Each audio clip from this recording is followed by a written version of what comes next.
Today on Psycast, we're going to reflect on what happens when you stop trying to please everyone. This episode is presented in podcast format with subtitles for easier listening and understanding. There comes a moment in life when exhaustion stops being about how much you've done and starts being about how much of yourself you've lost. It's not always loud. Sometimes it whispers, in that tight feeling in your chest before saying yes when you want to say no.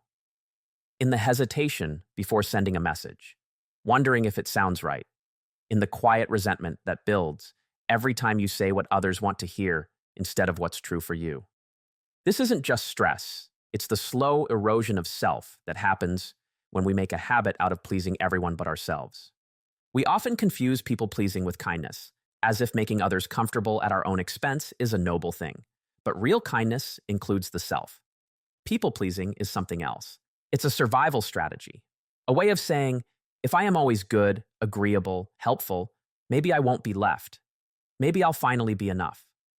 And if you grew up in an environment where love felt conditional, based on performance, perfection, or peacekeeping, then this strategy makes perfect sense. But it comes at a quiet cost. You begin to disappear. Alfred Adler, a psychologist who deeply explored the human drive for belonging, believed that one of the greatest forms of suffering is living a life that isn't truly ours.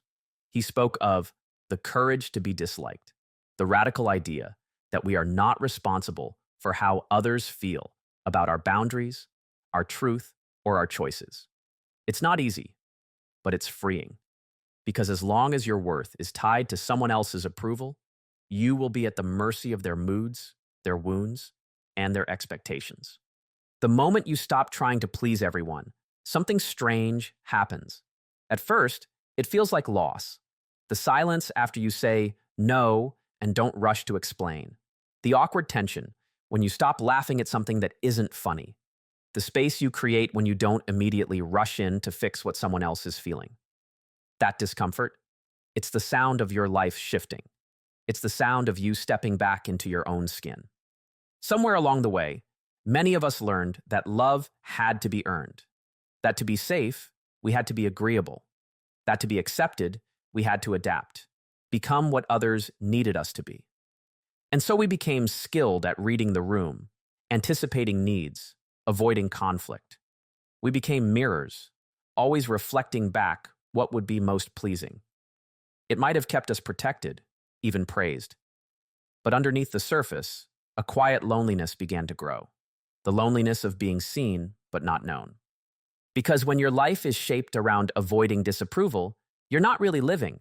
You're managing, performing, trying to maintain harmony on the outside while a quiet storm brews within. It's exhausting, yes, but also disorienting. You start to lose track of what you actually want. Your preferences fade into whatever works for them. Your truth gets replaced by silence.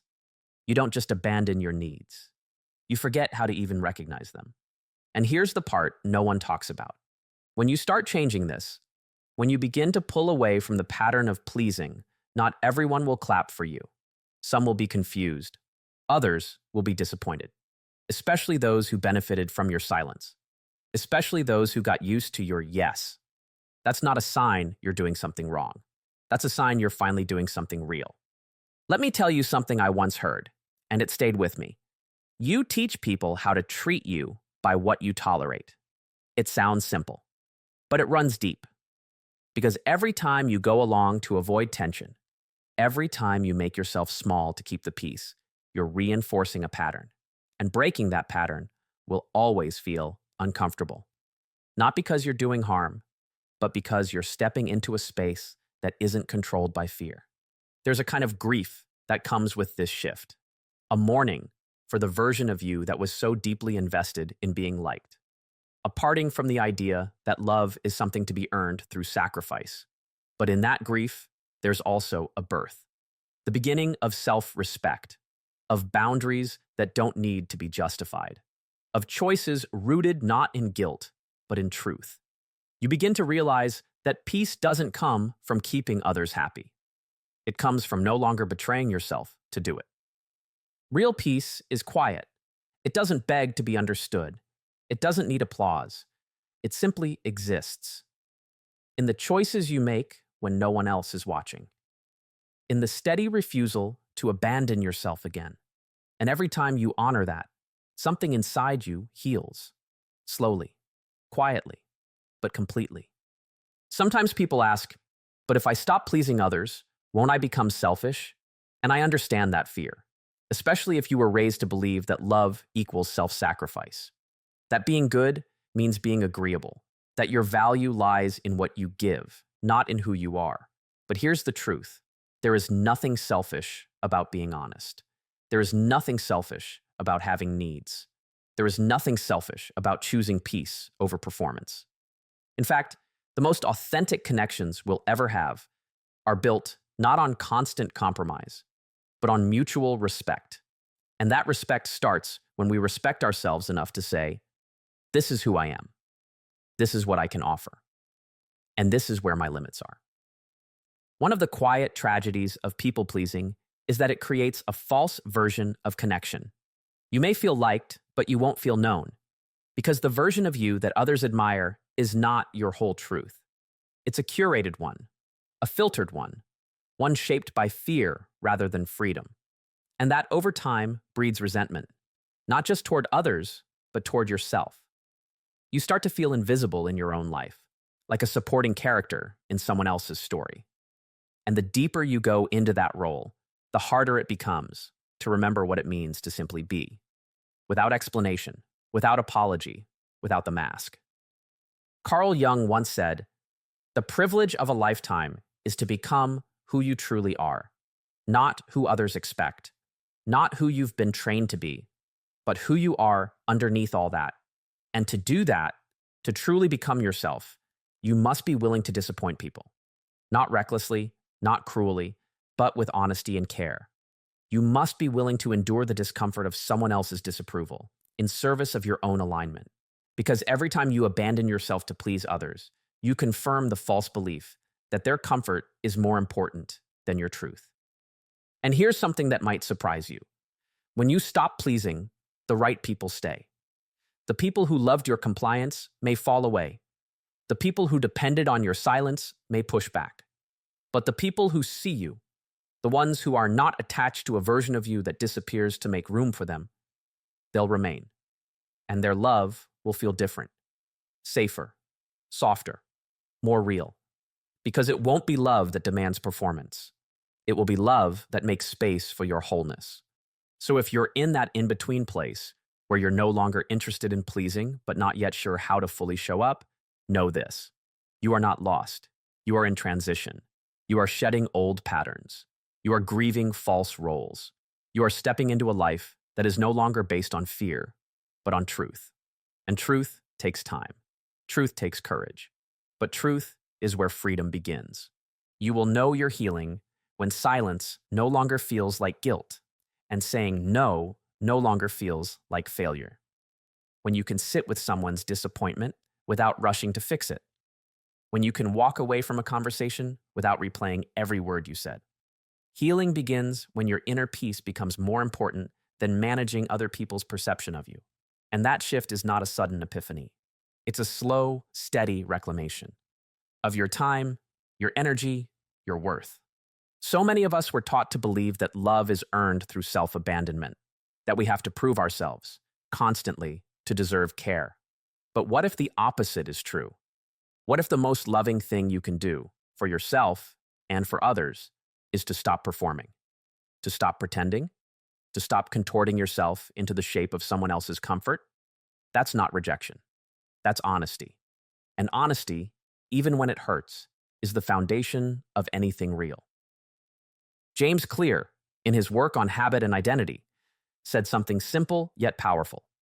Every action you take is a vote for the person you want to become. So what happens when you start voting for your own integrity? When you start honoring your truth, even when it's inconvenient?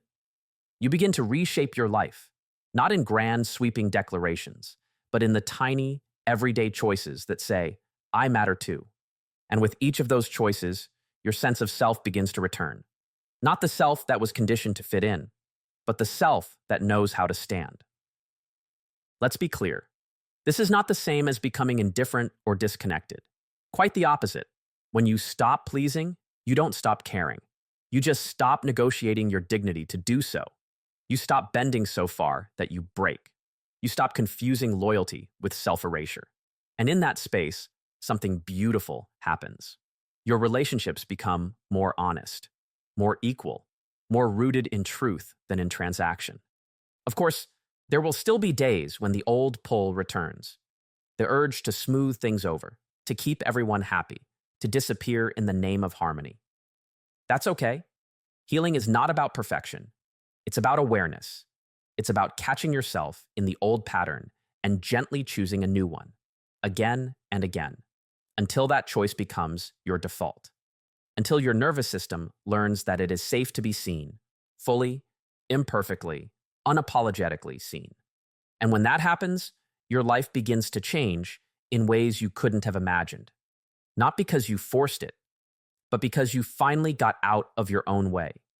You stopped chasing peace by sacrificing yourself, and you started creating peace by coming home to yourself.